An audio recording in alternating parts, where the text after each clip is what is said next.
الحمدللہ رب العالمین والصلاة والسلام علی سید المرسلین اما بعد فاعوذ باللہ من الشیطان الرجیم بسم اللہ الرحمن الرحیم پڑھیے الصلاة والسلام علیک یا رسول اللہ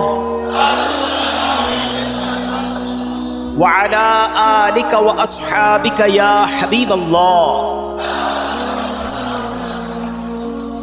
الصلاة والسلام علیک یا نبی اللہ وعلی آلک واصحابک یا نور اللہ۔ فرمان آخری نبی رسول ہاشمی صلی اللہ تعالی علیہ وسلم، جسے کوئی اہم حاجت درپیش ہو وہ مجھ پر کثرت سے درود شریف پڑھے، کیونکہ درود پاک دکھ، درد اور مصیبتوں کو دور کرتا اور رزق میں اضافہ کرتا ہے۔ تو جب بھی کوئی مشکل آئے، پریشانی آئے، تکلیف آئے، ٹینشن آ جائے تو اس کا بار بار اظہار کرنے سے ٹینشن دور نہیں ہو جاتا۔ کوئی بھی مشکل آتی ہے بندہ سبھی کو بتاتا پھرے، بار بار ذکر کرتا رہے کہ یار بڑی مشکل میں ہوں، بڑی پریشانی میں ہوں۔ شاعر کہتے ہیں نا کہ دکھوں نے تم کو جو گھیرا ہو تو درود پڑھو، دکھوں نے تم کو جو گھیرا ہو تو درود پڑھو، جو حاضری کی تمنا ہو تو درود پڑھو۔ تو جب ٹینشن دور کرنے کا، مشکل دور کرنے کا، پریشانی دور کرنے کا وظیفہ مل گیا ہے، چابی مل گئی ہے، تو پھر فضول باتیں کرنے کی بجائے ہمیں درود پاک کی کثرت کرنی چاہیے۔ صلو علی الحبیب صلی اللہ تعالی علی محمد صلی اللہ علیہ وسلم۔ آج میں آپ کو اللہ کے ایک نبی کا واقعہ سنانا چاہتا ہوں۔ یہ واقعہ قرآن مجید میں بہت تفصیل کے ساتھ موجود ہے، اور یہ واقعہ ایسا ہے کہ میں ان نبی علیہ الصلوۃ والسلام کے عمل کا نام لوں تو نبی علیہ الصلوۃ والسلام کا نام آپ کے ذہن میں خود ہی آ جائے گا۔ یعنی انہوں نے وہ عمل ایسا کیا کہ اب ان کے نام کے ساتھ وہ عمل ایک خاص ٹیگ بن گیا ہے۔ اور اگر میں اب عمل بتاتا ہوں، نام آپ خود بتائیں گے، اور ان کا عمل تھا کہ ان کے اندر کمال صبر تھا۔ اب یہ صبر کرنے والے نبی کون ہیں؟ صبر ایوب علیہ السلام۔ مشہور ہے دنیا میں کہ ایوب علیہ السلام کا جو صبر ہے وہ ضرب المثل بن گیا، وہ ایگزامپل بن گیا۔ صبر تو بہت سارے لوگوں نے دنیا میں کیا، مصیبتیں تو بہت سارے اللہ والوں پر آئیں، مگر حضرت ایوب علیہ السلام کو اس قدر کمال کا صبر جو ان کا تھا، تو کیا واقعہ ہے۔ تو آج مشکلیں ہیں، پریشانیاں ہیں، ٹینشن ہیں، لوگ جب پریشان ہوتے ہیں تو صبر کا دامن تھامنے کی بجائے نارملی بے صبری، شکوے اور شکایات کی طرف جاتے ہیں۔ تو زندگی میں جب بھی کوئی معاملہ آئے نا، ہمیں اللہ کے کلام کی طرف رجوع کرنا چاہیے، اللہ والوں کی سیرت کی طرف رجوع کرنا چاہیے، اور رب کریم کے جو منتخب ترین بندے ہیں، دنیا کے افضل ترین جو افراد ہیں، وہ انبیاء کرام علیہ الصلوۃ والسلام ہیں۔ تو ہمیں جب بھی کوئی پرابلم آئے، جب بھی کوئی مسئلہ درپیش ہو، پہلے دیکھیں اللہ والوں نے اس موقع پر کیا کیا تھا، قرآن کیا کہتا ہے، حدیث کیا کہتی ہے، تو پھر زندگی میں چیزیں آسان ہو جاتی ہیں۔ تو حضرت ایوب علیہ الصلوۃ والسلام کی سیرت کے بارے میں جانتے ہیں کہ آپ حضرت اسحاق علیہ الصلوۃ والسلام کی اولاد میں سے ہیں، اور ان کی والدہ حضرت لوط علیہ الصلوۃ والسلام کے خاندان سے ہیں۔ اللہ تعالیٰ نے آپ کو ہر طرح کی نعمت سے نوازا تھا۔ آپ حسن و صورت والے بھی تھے، یعنی آپ کو اللہ پاک نے بہت خوبصورت بھی بنایا تھا، اور اللہ کریم نے مال بھی بہت دیا، اولاد میں بھی کثرت دی، ویل آف لائف تھی، خوبصورتی بھی ہے، مال بھی ہے، اولاد بھی ہے۔ اچھا، پھر ظاہر مال تھا تو گھر بھی تھے، جانور بھی تھے۔ اس زمانے میں جو ویلتھ ہوتی تھی، جو پیسہ ہوتا تھا، وہ جانوروں کی صورت میں ہوتا تھا۔ آج کل لوگ گاڑیاں رکھتے ہیں، سونا زیورات رکھتے ہیں، اس زمانے میں جانور ہوتے تھے۔ بلکہ اب بھی اگر پاکستان کے بھی آپ انٹیریئر کے ایریا میں چلے جائیں، گاؤں گوٹ میں جائیں، تو لوگ اپنا مال و دولت سے جانور ہی خرید رہے ہوتے ہیں۔ ان کے نزدیک یہی ان کا جو ہے، وہ جو بھی ان کا کاروبار ہوتا ہے اور مال ہوتا ہے۔ اب آپ پر امتحان آیا، آزمائش آئی، اور وہ آزمائش کیسے آئی کہ پہلے آپ کا مکان گرا، اور خاندان کے جتنے افراد تھے اور آپ کے بیٹے تھے، جتنے بھی آپ کے بیٹے تھے نا، وہ سب اس مکان کے تلے دب کر انتقال کر گئے۔ اللہ اکبر۔ آپ کو آ کر خبر دی جاتی گئی کہ حضور آپ کا مکان گر گیا ہے، آپ کے بچے دب گئے اور دب کر ان کا انتقال ہو گیا ہے۔ آپ فرماتے تھے میرا کیا ہے، جس کا تھا اس نے لے لیا، جب تک اس نے مجھے دے رکھا تھا وہ میرے پاس تھا، جب اس نے چاہا اس نے واپس لے لیا، اسی نے دیا تھا نا۔ تھوڑی دیر بعد خبر آئی کہ آپ کے جتنے جانور تھے، ہزارہا اونٹ تھے، بکریاں تھی، ریوڑ کے ریوڑ تھے، سارے جانور جو ہیں وہ مر گئے۔ کسی نے آ کر کہا کہ اب آپ کی جتنی دولت تھی، جتنے جانور تھے وہ بھی مر گئے۔ سبحان اللہ، اب اللہ کا شکر بجا لاتے، کہتے یا اللہ جو رب کا تھا اس نے واپس لے لیا، اسی کا تھا، جتنی دیر چاہا میرے پاس رہا، واپس لے لیا اس نے۔ میں اپنے رب کی رضا پر راضی، میں اس امتحان پر راضی ہوں۔ اللہ اکبر۔ اب کیا ہوا کہ آپ کی تمام کھیتیاں اور جو باغات تھے، بہت بڑی زمینیں تھیں، بڑے بڑے کھیت تھے، وہ بھی سارے کے سارے برباد ہو گئے۔ کسی نے آ کر بتایا کہ حضور اب تو کھیت بھی گئے، اب باغات بھی گئے۔ آپ نے فرمایا کہ جس کا تھا اس نے لے لیا، میں اس کی رضا پر راضی ہوں۔ جب تک میرے پاس تھا وہ میرے پاس تھا، اب رب نے واپس لینا چاہا تو اس نے لے لیا۔ اب he was empty handed، یعنی اب کچھ بھی نہیں تھا، نہ بچے ہیں، نہ مال ہے، نہ جانور ہے، نہ مکان ہے۔ مگر حضرت ایوب علیہ السلام کی زبان پر پھر بھی شکر ہے، اب بھی شکر ہے، شکوہ نہیں ہے کہ اللہ میں تیری رضا پر راضی ہوں۔ لیکن ابھی امتحان ختم نہ ہوا تھا، اور اس امتحان کے پیچھے بعض مفسرین نے ایک اور قول بھی نقل کیا کہ شیطان نے حضرت ایوب علیہ السلام کو دیکھ کر اللہ کی بارگاہ میں کہا کہ مولا یہ تیرا بندہ اس لیے تیرا شکر گزار ہے کہ تو نے اسے بڑا نوازا ہے، بڑا مال دیا ہے، اولاد دی ہے، گھر دیا ہے۔ اب رب کریم نے حضرت ایوب پر امتحان بھیجا تاکہ پتہ چلے کہ میرے نیک بندے امتحان کے بعد بھی صبر کرتے ہیں۔ لیکن اب سب چلا گیا نا، تو شیطان نے کہا کہ ابھی جان تو باقی ہے نا، صحت تو باقی ہے۔ اللہ اکبر۔ مزید آزمائش آئی اور یہ ہوا کہ آپ کو بیمار کر دیا گیا، مبارک جسم پر بڑے بڑے آبلے پڑ گئے، پھوڑے جس کو کہتے وہ پڑ گئے۔ اس حال میں آپ کے سارے دوست بھی آپ کو چھوڑ کے چلے گئے۔ آج کل ویسے بھی حال ایسا ہی ہے جناب، جب تک پیسہ ہے، شہرت ہے، آپ کے پاس کوئی مال ہے تو آس پاس بہت سارے لوگ ہوتے ہیں، مگر جب یہ سب چیزیں چلی جائیں نا تو بعض اوقات ایسی کنڈیشن میں اپنے اور پرائیوں کی جانچ بھی ہو جاتی ہے کہ اب کون کھڑا ہے۔ دوستی مال کے لیے تھی، دوستی شہرت کے لیے تھی، دوستی منصب کے لیے تھی، یا کسی کی ذات سے واقعی خالص دوستی تھی؟ اب کیا ہوا، آپ کے سارے رشتہ دار، سارے دوست بھی دور چلے گئے، سوائے آپ کی فرما بردار زوجہ تھی جن کا نام تھا رحمت بن افراہیم، اور یہ حضرت یوسف علیہ السلام کی پوتی بھی تھی، اللہ کے نبی کی آل سے تھی، وہ آپ کی خدمت کرتی رہی۔ اب جسم پر پھوڑے ہیں، آبلے ہیں، ایک بیوی ہے، نہ پیسہ ہے، نہ مال ہے، نہ بچے ہیں، واٹ ایور جو تھا سب ختم، مگر زبان ہے کہ اس پر پھر بھی اللہ کا ذکر جاری ہے، پھر بھی شکر جاری ہے، پھر بھی صبر ہے۔ بات کرنا آسان ہے جناب، مشکل آئے اور صبر کرے بندہ، اصل امتحان یہ ہے۔ زباں پر شکوائے رنجو علم لایا نہیں کرتے، زباں پر شکوائے رنجو علم لایا نہیں کرتے، نبی کے نام لیوا غم سے گھبرایا نہیں کرتے۔ ہم میں سے کسی پر ایسی آزمائش نہیں آئی نا، چھوٹی موٹی آزمائشیں تو آتی رہیں گی۔ ایک بات یاد رکھنا، یہ زندگی کی جو گاڑی ہے نا، یہ مسائل کے پہیوں پر ہی چلتی ہے۔ ہمیں بعض اوقات کسی کی گاڑی، کسی کا مکان، کسی کا خوبصورت چہرہ، کسی کی مسکراہٹ دیکھ کر لگتا ہے یار یہ تو دنیا کا سب سے سخی آدمی ہے۔ ایسا نہیں، تو یہ نہ سمجھے کہ سارا جہان جناب سخی ہے اور میں اکیلا دکھی ہوں، ایسا نہیں ہوتا، بلکہ ہر اس جہاں میں تقریباً ہر بندہ ایسا ہوتا ہے جس کے ساتھ کوئی نہ کوئی دکھ لگا ہوا ہوتا ہے، کوئی نہ کوئی پریشانی ہے، کسی کو مال کی پریشانی، کسی کو روزگار کی پریشانی، کسی کو بیماری لگی ہے، کسی کو اور ٹینشن ہے۔ تو یہ کبھی بھی نہ سوچے کہ میں زندگی گزاروں گا اور کوئی ٹینشن نہیں آئے گی، تیار رہو امتحان کے لیے، امتحان ضرور آنا۔ اب کمال یہ ہے کہ اس امتحان میں پاس کون ہوتا ہے۔ حضرت ابراہیم پر امتحان آیا، زبان پر صبر ہے، شکر ہے، شکوہ نہیں ہے۔ اب کیا ہوا کہ آپ کا سال ہاں سال تک یہ محال رہا، یہ 2-4 مہینے کا پرابلم نہیں تھا، کئی سال تک آپ بیمار رہے، آپ کی زوجہ جو ہے وہ خدمت کرتی رہی. اچھا یہاں ایک غلط فہمی دور کر دوں کہ کچھ لوگ یہ کہتے ہیں، یہ کتابوں میں پتہ نہیں کچھ کتابوں میں لکھ دیا گیا کہ حضرت ایوب علیہ السلام کو معاذ اللہ کوڑ کی بیماری ہو گئی تھی. ایسا بالکل نہیں تھا. کوڑ کی بیماری نہیں ہوئی تھی، بلکہ نہ کوڑ ہوا نہ جزام ہوا. آپ کو جسم پر پھوڑے پھنسیاں جن کو کہتے ہیں آبلے نکل آئے تھے.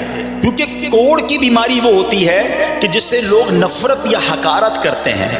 اللہ کے کسی بھی نبی کو کبھی بھی کوئی ایسی بیماری نہیں ہوئی جس کی وجہ سے لوگ اس سے حقارت یا نفرت کریں یا دور بھاگیں. کیونکہ اللہ نے ان نفوس قدسیہ کو، ان نیک بندوں کو، ان منتخب شخصیات کو لوگوں کی ہدایت کے لیے بھیجا ہے. ان کو کبھی کوئی ایسی چیز نہیں ہوئی کہ جس سے لوگ گھن کھا کر دور بھاگیں.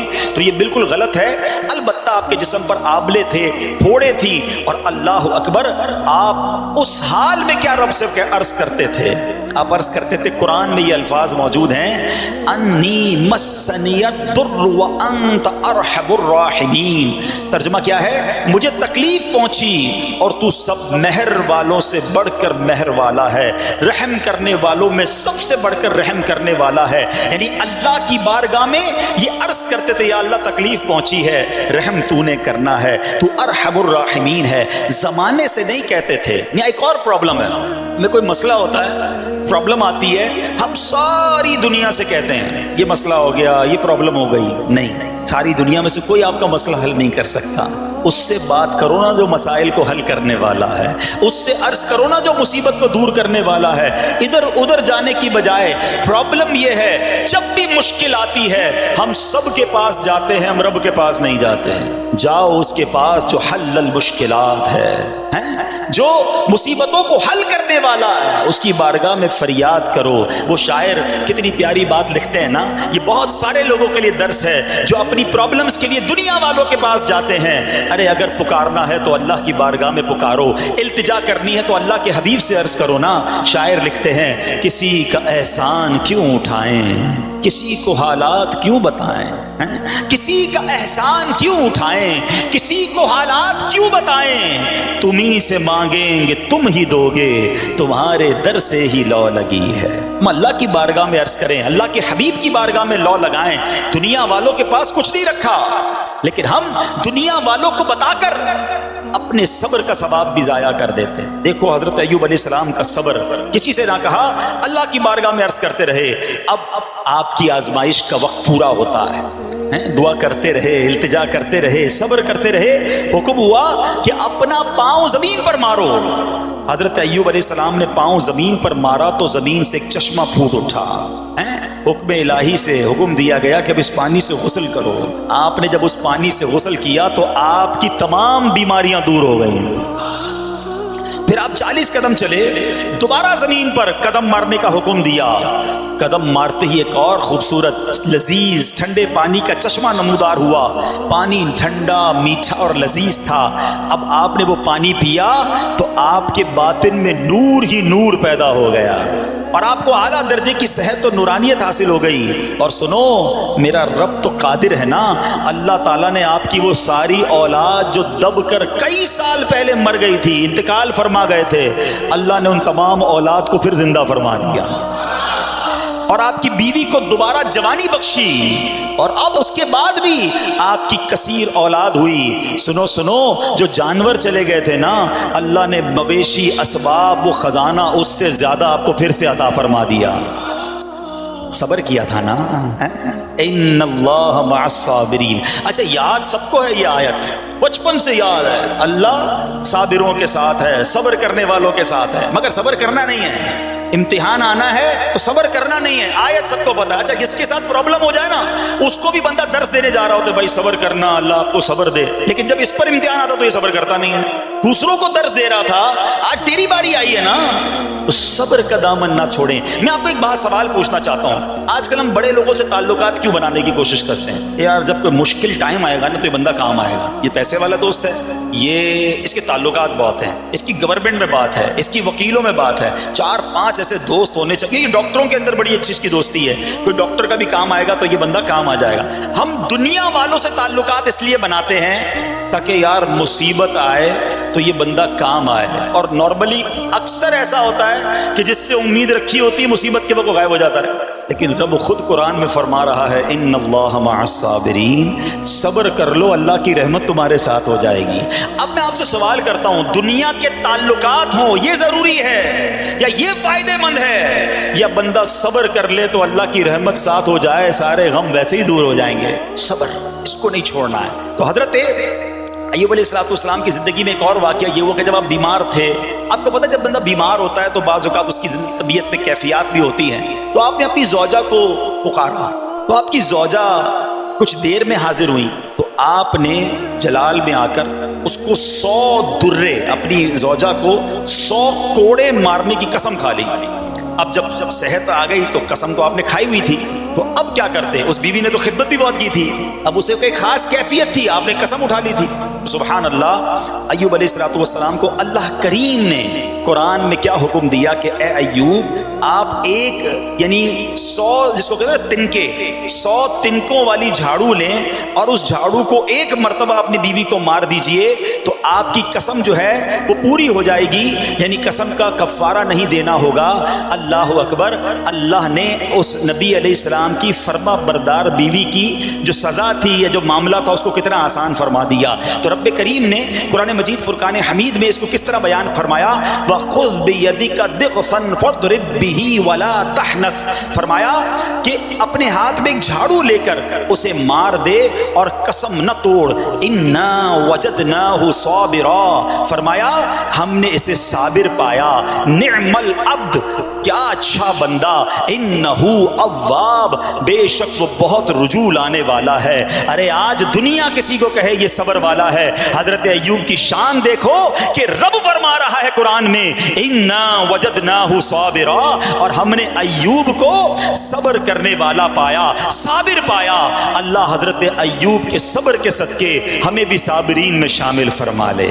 اللہ اکبر، سبحان اللہ۔ اور رب کریم نے جو اواب فرمایا، علماء کہتے ہیں کہ یہ اواب کے لاجواب خطاب کو جو آپ کے سر مبارک پر ایک تاج کی طرح رکھ دیا گیا، کیونکہ اواب کے معنی کیا ہے؟ انہو اواب، بے شک وہ بہت رجوع لانے والا ہے۔ اللہ اکبر، صبر کیا تو رب نے کیسے کیسے القاب جو ہیں وہ قرآن میں عطا فرمائے۔ یہاں ایک اور بات بھی سیکھنے والی ہے کہ حضرت ایوب علیہ السلام کے صبر کا کمال یہ ہے کہ قرآن میں ذکر آ گیا، آپ صبح قیامت تک حافظ تلاوت کریں گے، تراویح میں قرآن پڑھا جائے گا، جب بھی قرآن کی تلاوت دنیا کے کونے کونے میں کی جائے گی، قیامت تک حضرت ایوب کے صبر کا ذکر ہوتا رہے گا۔ جب آپ صبر کرتے ہیں، اللہ رسول کو راضی کر لیتے ہیں، اللہ ان ناموں کو بلند فرما دیتا ہے۔ بہرحال میرے پیارے اسلامی بھائیوں، اب یہاں تھوڑا سا ایک شرعی مسئلہ بھی سمجھ لیں۔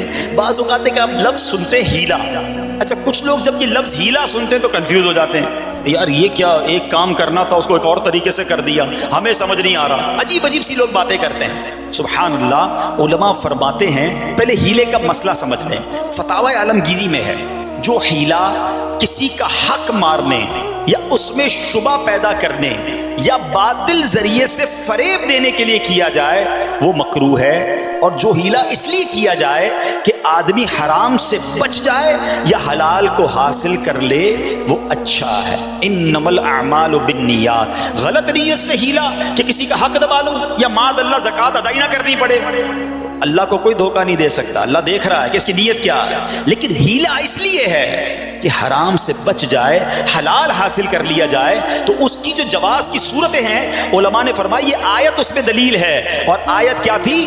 وَخُذْ بِيَدِكَ ضِغْثًا فَاضْرِب بِهِ وَلَا تَحْنَثْ، اور فرمایا اپنے ہاتھ سے ایک جھاڑو لے کر اسے مار دو اور قسم نہ توڑو۔ قسم تو 100 کوڑے مارنے کی تھی، اللہ کریم نے آسانی کا راستہ بتایا۔ ہاں ایک بات یاد رہے، یہ بڑی امپورٹنٹ بات کرنے جا رہا ہوں کہ مفتیان کرام، قابل اعتماد مفتیان کرام سے رہنمائی لے کر ہم جیسے لوگوں کو، عوام الناس کو کوئی ہیلا اپنے طور پہ نہیں کر لینا چاہیے۔ ہاں، کیونکہ بعض ہیلوں کی شرعی طور پر اجازت نہیں ہوتی، اور بعض اوقات ہیلا کرنے میں ایسی غلطی لوگ کر جاتے ہیں جن کی وجہ سے ہیلا ہوتا ہی نہیں ہے۔ تو یہاں صرف آپ کو دلیل بتانا تھا، باقی اگر کسی قسم کا کوئی شرعی ہیلا کرنا ہے تو قابل اعتماد مفتیان کرام سے رجوع کیا جائے۔ سبحان اللہ۔ اب حضرت ایوب علیہ السلام کے صبر کی بات ہوئی ہے نا، اللہ نے پتہ ہے آپ کو کتنا مقام عطا فرمایا کہ نبی کریم صلی اللہ تعالی علیہ وآلہ وسلم نے ارشاد فرمایا حضرت ایوب لوگوں میں سب سے بڑھ کر عالم، صابر اور غصہ پینے والے تھے۔ حضرت ابن مسعود رضی اللہ تعالیٰ عنہ سے مروی ہے کہ حضرت ایوب علیہ السلام قیامت کے دن صبر کرنے والوں کے سردار ہوں گے۔ ہاں، صبر کرنے والوں کے بھی سردار ہوں گے۔ اچھا، بعض اوقات ہوتا کیا ہے، اچانک کوئی پرابلم آ گئی، کہیں آگ لگ گئی، گاڑی میں نقصان ہو گیا، پیسے چوری ہو گئے، موبائل چوری ہو گیا، کوئی چیز میں نقصان ہو گیا، کاروبار میں نقصان ہو گیا، صحت خراب ہوئی، بندہ کہتا ہے یار یہ میرے ساتھ کیوں ہوا ہے، میں نے ایسا کیا کیا ہے۔ بعض اوقات زبان سے شکوے، شکایت، حالانکہ قرآن مجید فرقان حمید نے تو پہلے ہی ہمیں بتا دیا ہے ہمارا پرابلم پتہ ہی کیا ہے۔ ہم بہت ساری باتیں جانتے ہیں دنیا کی، قرآن و حدیث پڑھتے نہیں ہیں تو مینٹلی پریپیئرڈ نہیں رہتے۔ آپ کو پہلے ہی پتا ہو کہ یار گرمیاں آنے والی ہیں تو اچانک گرمیاں آئیں گی تو پریشان نہیں ہوں گے نا۔ آپ کو پتا تھا جون جولائی میں گرمیاں ہوتی ہیں، بھائی سردیاں نہیں ہوتی، آپ پنکھا بھی تیار رکھتے ہیں، ٹھنڈا پانی کا انتظام بھی رکھتے ہیں، گرمی کے وقت باہر کم نکلتے ہیں، اور سردیاں آتی ہیں آپ کو پہلے ہی پتا ہوتا ہے، رضائی تیار کر لیتے ہیں، سویٹر نکال لیتے ہیں۔ ایسا نہیں ہوتا کہ صبح اٹھتے تو 40 ڈگری ہوتا ہے، دوسرے دن اٹھتے تو 5 ڈگری ہوتا ہے، بندہ کہ یار آج ٹھنڈ کیوں ہو گئی، کل گرمی کیوں ہو گئی۔ مینٹلی پریپیئرڈ جب بندہ ہوتا ہے تو وہ تیار ہوتا ہے۔ اگر جو قرآن پڑھنے والا ہے، حدیث پڑھنے والا ہے، اس کو تو پہلے ہی مینٹلی پریپیئرڈ ہونا ہے۔ کیوں؟ قرآن کا وعدہ ہے نا، قرآن کا اعلان سنو۔ اللہ کریم قرآن مجید میں کیا ارشاد فرماتا ہے؟ بسم اللہ الرحمن الرحیم وَلَنَبْلُوَنَّكُمْ بِشَيْءٍ مِّنَ الْخَوْفِ وَالْجُوعِ وَنَقْصٍ مِّنَ الْأَمْوَالِ وَالْأَنفُسِ وَالثَّمَرَاتِ وَبَشِّرِ الصَّابِرِينَ۔ اور ضرور ہم تمہیں آزمائیں گے۔ کیا فرمایا؟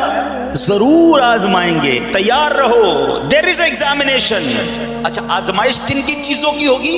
سبحان اللہ، قرآن نے لسٹ بھی دے دی ہے کہ آزمائش کیا ہوگی۔ فرمایا کچھ ڈر سے، اچانک خوف آ جاتا ہے نا، کوئی دشمن آ جاتا ہے، کوئی دھمکی دے رہا ہوتا ہے، اچانک حالات خراب ہو جاتے ہیں، دل میں خوف بیٹھ جاتا ہے۔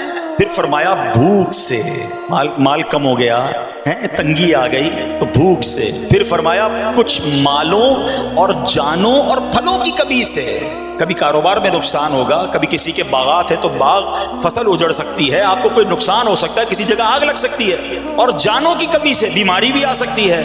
مگر آگے کیا فرمایا؟ وَبَشِّرِ الصَّابِرِينَ، خوشخبری سنا ان صبر والوں کو۔ اور جب سبحان اللہ یہ ایگزام آتا ہے نا، جو اس ایگزام سے نکل جاتا ہے تو رب نے فرمایا خوشخبری ہے۔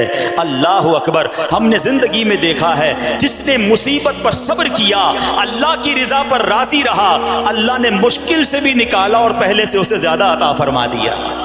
ہمارا پرابلم ہی ہم ٹیسٹ میں فیل ہو جاتے ہیں، جیسے ہی امتحان شروع ہوا واویلا شروع، شور شروع، شکوے شروع، سب کو بتانا ہے، حالانکہ کر کوئی نہیں سکتا لیکن سب کو بتائیں گے۔ نہ کرو ایسا، میں جانوں میرا رب جانے، مجھے کیوں کسی کو بتانا ہے؟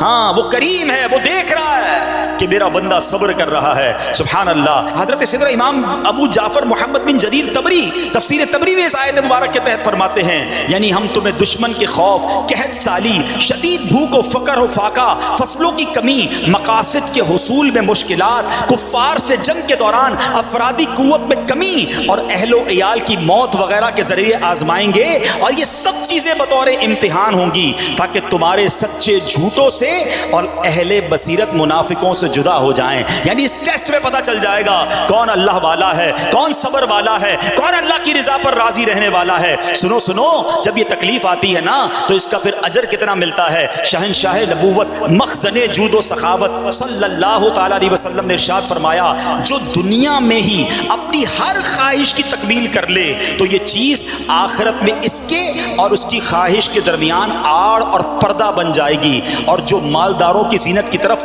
اپنی نگاہیں دراز کرے تو وہ آسمان والوں کے سامنے بے عزت ہو جاتا ہے، اور جو شدید بھوک پر صبر کرے اللہ عز و جل اس کو جنت الفردوس میں جہاں چاہے گا ٹھکانہ عطا فرمائے گا۔ ہاں، ہر چیز پوری ہو جائے، جو چاہیے وہ مل جائے، یہ نہیں ہونا چاہیے. کچھ نہ کچھ آزمائشیں آئیں گی اور اگر سب ادھر مل گیا تو ادھر پھر کیا ملے گا؟ ہم اللہ سے یہ دعا کرتے ہیں کہ ادھر بھی عطا فرمائے ادھر بھی محروم نہ کرے. ہاں ہمیں ڈرتے بھی رہنا چاہیے کہ یار میں جو مانگتا ہوں ادھر مل جاتا ہے، کہیں وہاں محروم نہ رہ جاؤں. تو آزمائش آئے تو صبر کرنا چاہیے، اللہ کی رضا کے طور پہ زندگی گزارنی چاہیے. ایک بار نبی پاک علیہ السلام انصار کے پاس تشریف لے گئے تو فرمایا کیا تم مومن ہو؟ بڑا کمال کا سوال جواب ہے، ذرا غور کیجئے گا. ہمارے پاس بھی کوئی آ کر کہے کہ کیا تم مومن ہو تو ہم کیا جواب دیں گے؟ صحابہ خاموش رہے. سیدنا فاروق اعظم نے کہا حضور ہاں ہم مومن ہیں. شاید ہمارا بھی جواب یہی ہوگا مومن ہیں. مگر اگلا سوال سنو نبی پاک علیہ السلام کا. فرمایا کہ اگر تم مومن ہو تو تمہارے ایمان کی علامت کیا ہے؟ ہاں اب ہم سے کوئی یہ سوال کرے تو ہم جواب کیسے دیں گے؟ بھائی تم کہہ رہے ہو مومن ہیں، واٹ از دا سمٹمز؟ کوئی نشانی کوئی علامت تو بتاؤ نا. اب یہ سوال کرنے والے کون ہیں؟ پیارے آقا صلی اللہ تعالی علیہ وآلہ وسلم. صحابہ سامنے بیٹھے ہیں. ارشاد فرمایا مومن ہو تو علامت کیا ہے؟ کیا شاندار جواب دیا کہ صحابہ کرام نے کہ ہم جب فراخی کی حالت ہوتی ہے نا، آسانی ہوتی ہے تو ہم شکر ادا کرتے ہیں. جب آزمائش آتا ہے، کوئی پرابلم آتی ہے، ہم صبر کرتے ہیں اور اللہ کے فیصلے پر راضی رہتے ہیں. نبی اکرم علیہ الصلوۃ والسلام نے جواب میں کیا فرمایا؟ رب کعبہ کی قسم تم مومن ہو.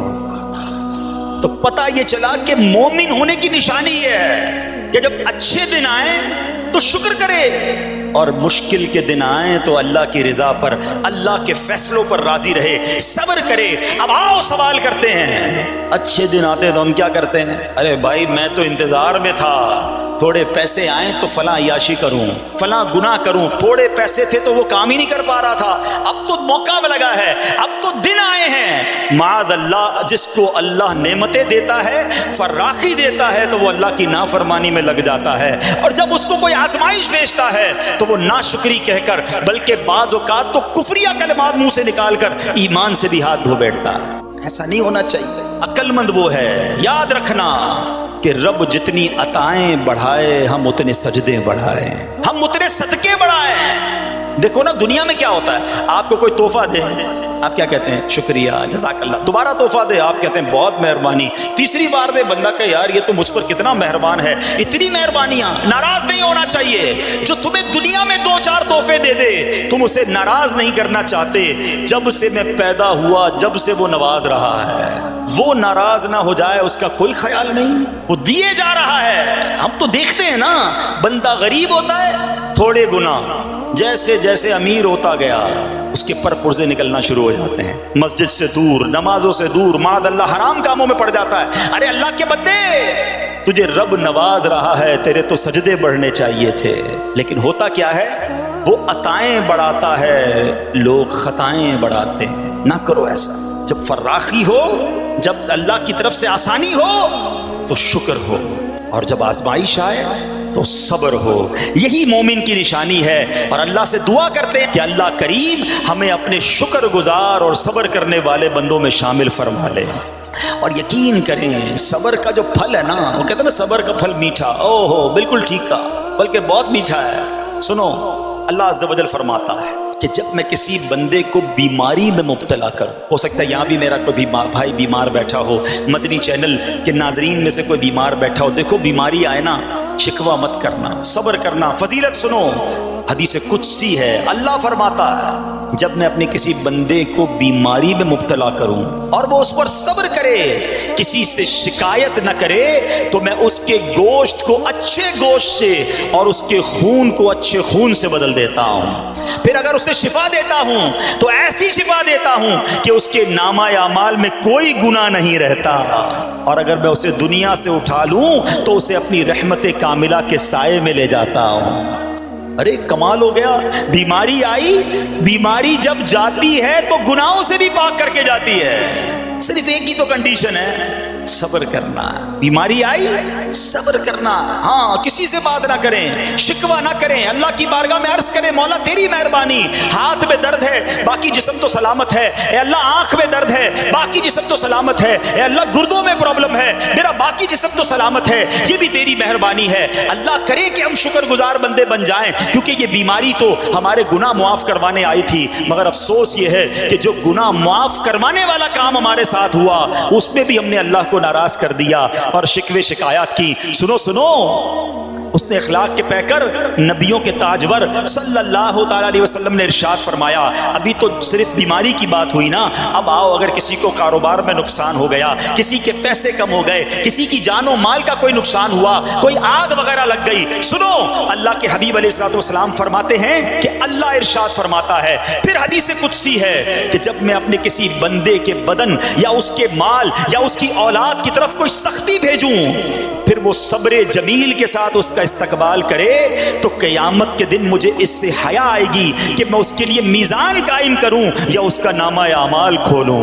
ہائے ہائے ہائے، سمجھتے ہو اس کا مطلب؟ اللہ فرما رہا ہے مجھے حیا آئے گی کہ اپنے بندے سے اب کیا حساب لوں۔ جب آزمائش بھیجی تھی تو اس نے صبر کیا تھا، اس نے شکوہ نہیں کیا تھا۔ خدا کی قسم میں آپ سے پوچھتا ہوں، میرا کوئی نقصان ہو جائے اور قیامت کے دن میرا نامہ اعمال نہ کھولا جائے، مجھے اللہ کی بارگاہ میں حساب نہ دینا پڑے، مجھے بتاؤ یہ دنیا کے حساب نقصان کی کیا حیثیت ہے اگر ادھر بخشا جائے؟ سنو تو صحیح، رب فرما رہا ہے کہ مجھے حیا آتی ہے کہ اس کے لیے میزان قائم کروں یا اس کا نامہ اعمال کھولوں۔ ارے یہ ساری دنیا کی دولت، یہ ساری دنیا کی آسائشیں ایک طرف، اگر قیامت کے دن حساب کتاب میں آسانی مل جائے، اللہ بلا حساب جنت میں داخل کر دے، اس سے بڑھ کر کوئی نعمت نہیں۔ مگر آج افسوس یہ ہوتا ہے کہ اگر کسی پر امتحان آتا ہے، وہ اس امتحان میں فیل ہو جاتا ہے۔ اس حدیث میں ایک لفظ استعمال ہوا صبر جمیل کے ساتھ۔ اب یہ بھی بڑا مسئلہ ہے کہ لوگوں کو یہی نہیں پتا کہ صبر جمیل ہے کیا۔ لوگ کہتے تو بہت ہیں اللہ پاک آپ کو صبر جمیل عطا فرمائے، اب اس سے پوچھو بھائی صبر جمیل کی تعریف کیا ہے،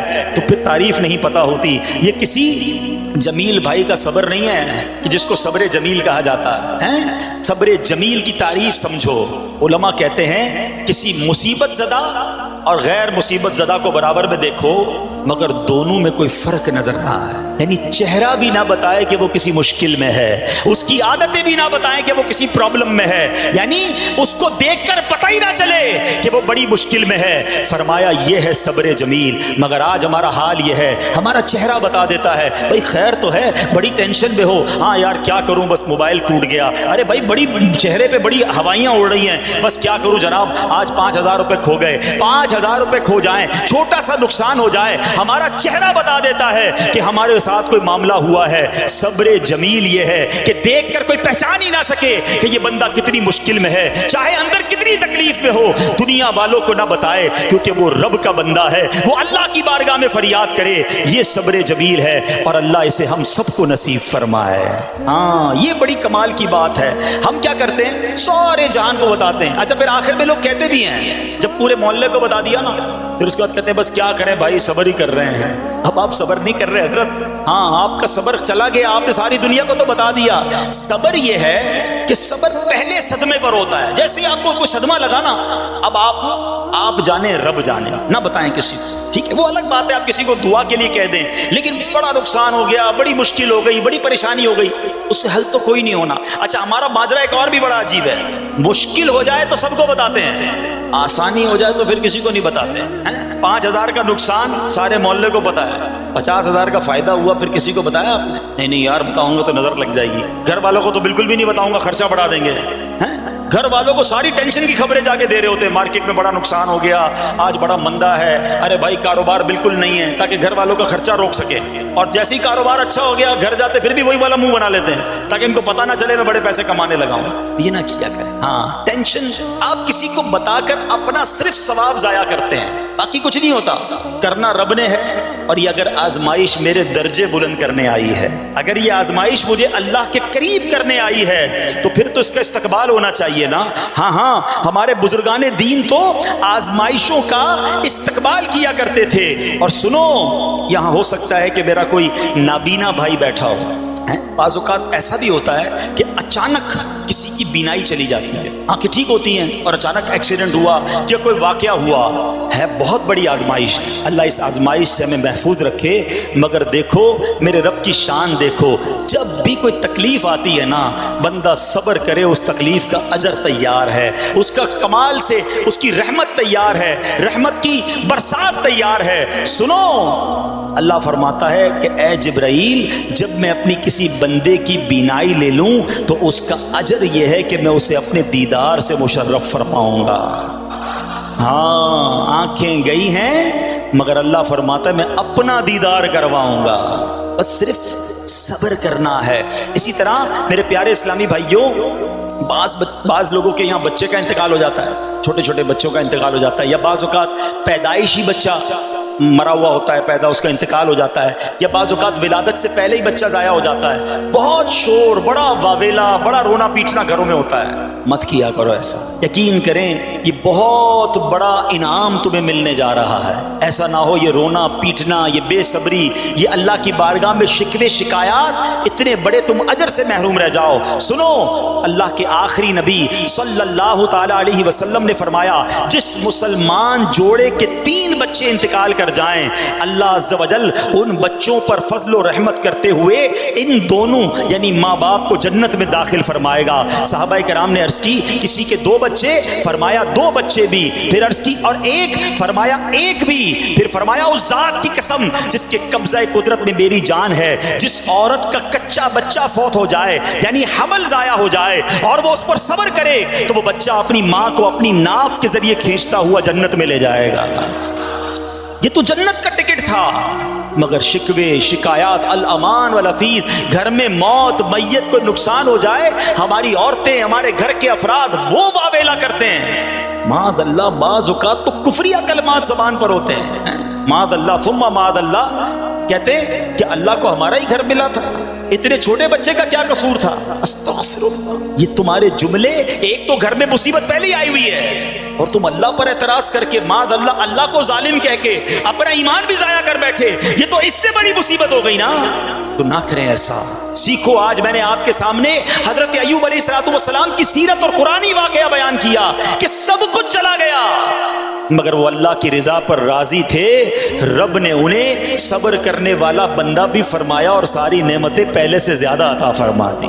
ہاں بالکل نوازا جائے گا، صبر کا دامن اگر نہ چھوڑیں۔ سنو ہمارے اسلاف کیسے صبر کرتے تھے۔ حضرت سیدنا فتح موصلی رحمۃ اللہ تعالی علیہ کی زوجہ محترمہ رضی اللہ تعالی عنہا کا پاؤں پھسل گیا اور ان کا ناخن ٹوٹ گیا، وہ مسکرانے لگی۔ اللہ اکبر، کبھی کبھی ہمارا بھی ناخن ٹوٹا ہوگا، بہت تکلیف ہوتی ہے، ناخن ٹوٹے تو جان نکل جاتی ہے، مگر آپ مسکرانے لگی۔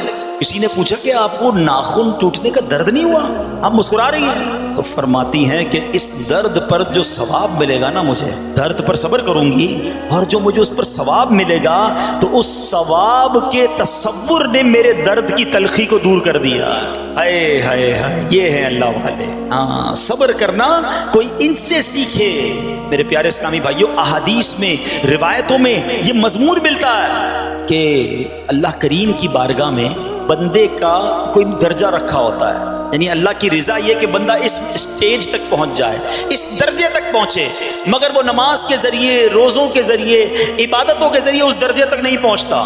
پھر اللہ اس پر آزمائش بھیجتا ہے کہ میرا بندہ صبر کر لے تاکہ صبر کر کے اس درجے کو حاصل کر لے۔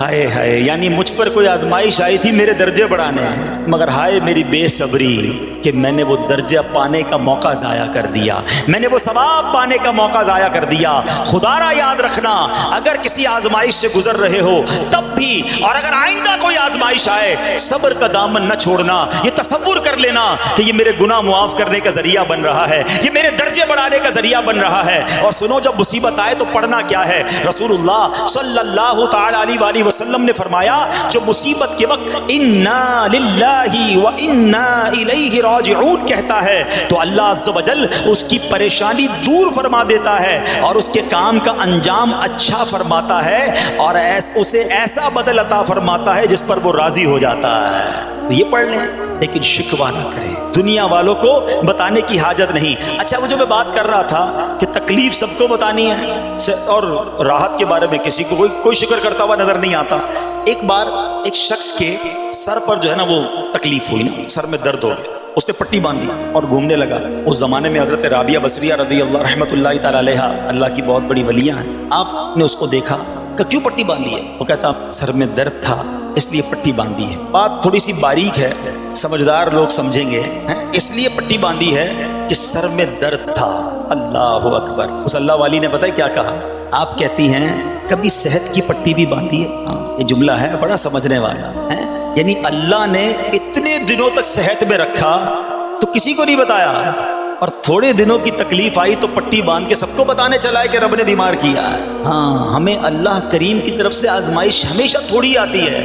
اگر اپنی زندگی کا ہم پورا عرصہ کیلکولیٹ کریں نا کہ بھئی ایک 40 سال کا کوئی بندہ ہو گیا تو کتنے دن ہوئے 40 سال میں؟ ٹھیک ہے، ایک بار کبھی بیٹھ کے اکیلے میں حساب کرنا، اتنے ہزار دن میں نے دنیا میں گزارے، کتنے دن بیمار رہا؟ تو شاید چند دن، 100 دن، 50 دن، 200 دن بنیں گے۔ کئی ہزار دنوں میں سے اگر چند دن اللہ نے مجھ پر آزمائش ڈالی تو ہزاروں دن راحت بھی تو ڈالی نا، صحت بھی تو عطا فرمایا۔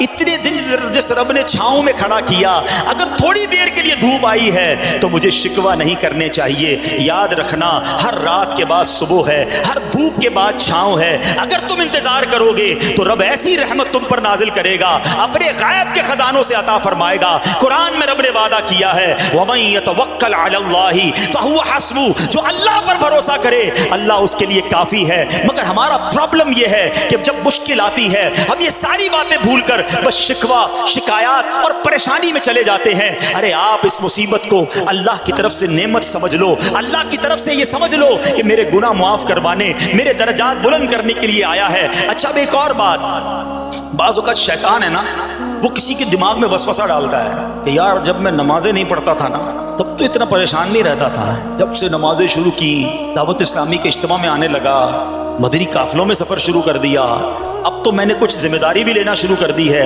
ارے میں نے جب سے امامہ پہنا ہے یا داڑھی رکھ لی ہے، میری کوئی اسلامی بہن سن رہی ہے کہ میں بے پردہ گھومتی تھی تو کوئی اتنا ٹینشن نہیں تھا، اب میں نے جناب پردہ کرنا شروع کیا ہے، قرآن پڑھنا شروع کیا ہے تو ٹینشنیں شروع ہو گئی ہیں۔ اب شیطان بعض لوگوں کے ذہنوں میں یہ وسوسہ ڈالتا ہے کہ میں تو دین کے قریب ہو رہا ہوں، اللہ کے قریب ہو رہا ہوں، اور مجھ پر آزمائشیں کیوں آ رہی ہیں؟ سنو سبحان اللہ، اللہ کے حبیب علیہ الصلوۃ والسلام کی کیا شان ہے۔ ہم اعلیٰ حضرت ایسے ہی نہیں کہتے کہ میں نثار تیرے کلام پر، ملی یوں تو کس کو زبان نہیں، وہ سخن ہے جس میں سخن نہ ہو، وہ بیان ہے جس کا بیان نہیں۔ میرے آقا نے کم و بیش 1450 سال پہلے یہ مسئلہ سالو کر دیا۔ حضرت سیدنا سعد بن ابو وقاص رضی اللہ تعالیٰ عنہ فرماتے ہیں کہ میں نے عرض کی یا رسول اللہ صلی اللہ تعالیٰ علیہ وسلم، سب سے زیادہ مصیبتیں کن لوگوں پر؟ گلی مقاتی نا، پنجابی میں کہتے ہیں نا، گالی بات ہی ختم کر دی۔ حضور یہ بتائیں سب سے زیادہ مصیبتیں کن لوگوں پر آئیں؟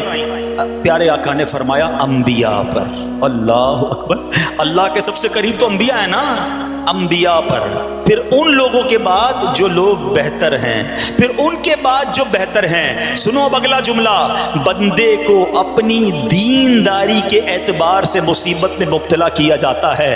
اگر وہ دین میں سخت ہوتا ہے اس کی آزمائش بھی سخت ہوتی ہے، اگر وہ دین میں کمزور ہوتا ہے تو اللہ عز و جل اس کی دینداری کے مطابق اسے آزماتا ہے۔ بندہ مصیبت میں مبتلا ہوتا رہتا ہے یہاں تک کہ اس کے دنیا میں ہی اس کے سارے گناہ بخش دیے جاتے ہیں۔ گویا اللہ کی یہ رحمت ہے کہ بندہ بڑا نیک ہو رہا ہے، رب چاہتا ہے کہ اس بندے پر آزمائش بھیجوں، میرا نیک بندہ صبر کرے، اس کے گناہ معاف ہو جائیں اور میرے پاس آئے تو اس کو جنت میں داخل کر دوں۔ اللہ اکبر۔ اے پیارے اسلامی بھائیو، یاد رکھنا، اب جو میں نے ایک سوال قائم کیا تھا نا کہ یار میں تو دین کے قریب، میں تو اللہ کے قریب ہونے کی کوشش کر رہا ہوں اور ایک کے بعد ایک آزمائش آ رہی ہے، یہ کیا ہے؟ اب ایک اور حدیث سن لو، سبحان اللہ۔ حضرت سیدنا انس رضی اللہ تعالیٰ عنہ سے روایت ہے، سرکار والا تبار، ہم بے قصوں کے مددگار، شفیع روز شمار، دو عالم کے مالک و مختار صلی اللہ تعالی علیہ وآلہ وسلم نے فرمایا، جب اللہ عز و جل کسی بندے سے محبت فرماتا ہے، سننا ذرا غور سے، اللہ عز و جل جب اپنے کسی بندے سے محبت فرماتا ہے یا اسے اپنا دوست بنانے کا ارادہ فرماتا ہے تو اس پر آزمائشوں کی بارش فرما دیتا ہے۔ سوال ہے نا کہ میں اللہ دوست بھی بنا رہا ہے، اللہ کریم اس پر محبت بھی فرما رہا ہے اور آزمائشیں بھی بھیج رہا ہے۔ دوست پر آزمائشیں کون بھیجتا ہے؟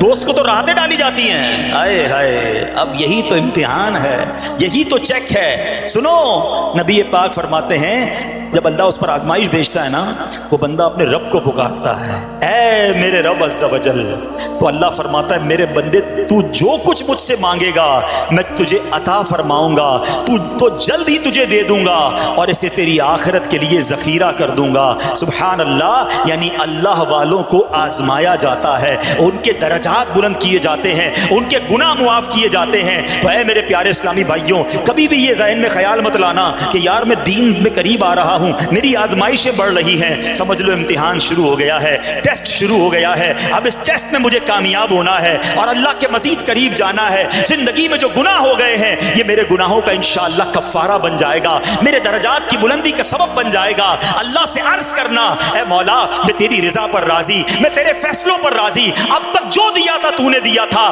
یہ سب کچھ تیرا ہے۔ اے رب جب تو واپس لے گا میں اس پر راضی۔ جب یہ ثابت قدمی نصیب ہو گئی پھر دیکھو غیب کے خزانوں سے کیسا آپ کے دل پر سکینہ اترے گا، پھر کیسا آپ پر رحمتوں کا نزول ہوگا۔ تو اے میرے پیارے اسلامی بھائیوں، مصیبتیں آ چکی اور آنے بھی والی ہیں، پہلے ذہنی طور پر تیار رہنا، مگر صبر کرنا۔ یہ چند دنوں کی، چند گھنٹوں کی، چند لمحوں کی مصیبت ہے، مگر یہ تمہارے درجات کو بلند کر دے گی۔ رب کریم صبر کرنے والوں کو پسند فرماتا ہے۔ اور جو میں نے بات کہی تھی کہ صبر بھی کریں اور جب اللہ کریم کی طرف سے راحتیں آ جائیں تو شکر بھی کریں۔ کیا شاندار رب کا قرآن میں فرمان ہے، اللہ فرماتا ہے وَإِذْ تَأَذَّنَ رَبُّكُمْ لَئِن شَكَرْتُمْ لَأَزِيدَنَّكُمْ وَلَئِن كَفَرْتُمْ إِنَّ عَذَابِي لَشَدِيدٌ۔ اللہ قرآن میں فرماتا ہے اور یاد کرو جب تمہارے رب نے اعلان فرما دیا کہ اگر تم میرا شکر ادا کرو گے میں تمہیں اور زیادہ عطا کروں گا۔